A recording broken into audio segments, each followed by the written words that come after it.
Telugu Desam party కార్యకర్తకు ఏ కష్టం వచ్చినా తాను అన్ని విధాలుగా అండగా ఉంటారని పార్టీ రాష్ట్ర అధికార ప్రతినిధి పిఠాపురం మాజీ ఎమ్మెల్యే వర్మ భరోసా ఇచ్చారు. పట్టణ తెలుగుదేశం పార్టీ అధ్యక్షుడిగా నూతనంగా ఎన్నికైన బొజ్జ సతీష్ మాజీ ఎమ్మెల్యే వర్మను మర్యాదపూర్వకంగా కలుసుకున్నారు. ఈ సందర్భంగా బొజ్జ సతీష్ పార్టీ కార్యకర్తలతో కలిసి వర్మను ఘనంగా సన్మానించారు.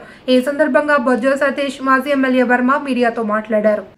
పార్టీని బలోపేతం చేసి ముందుకు తీసుకెళ్తామని కార్యకర్తలకి అందరికీ అండగా ఉంటామని ధన్యవాదాలు. పిఠాపురం టౌన్కి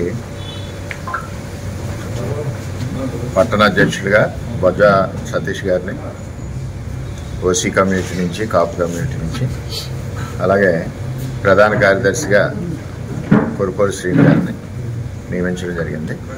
ఈవేళ మరి నగరంలో ఉన్న పెద్దలందరూ కూడా వచ్చి సంతోషంగా మరి వాళ్ళకి సర్వీస్ చేయడానికి అవకాశం ఇచ్చినందుకు వాళ్ళందరూ నన్ను కలవడం అభినందించడం జరిగింది. ఏదేమైనా అందరూ కలిసికట్టుగా అందరం ఎక్కడ పుట్టి పెరిగాం, మన పిఠాపురం అభివృద్ధికి, మన రైతాంగం అభివృద్ధికి, మన పట్టణం అభివృద్ధికి కలిసికట్టుగా అందరూ పనిచేద్దామని చెప్పి కోరుకుంటూ మరి ఇచ్చిన బాధ్యతలు చంద్రబాబు నాయుడు గారి ఆదేశాల మేరకు మరి పార్టీని బలోపేతం చేసుకుంటూ ముందుకు తీసుకెళ్తాడు సతీష్ అని చెప్పి తెలియజేస్తాను.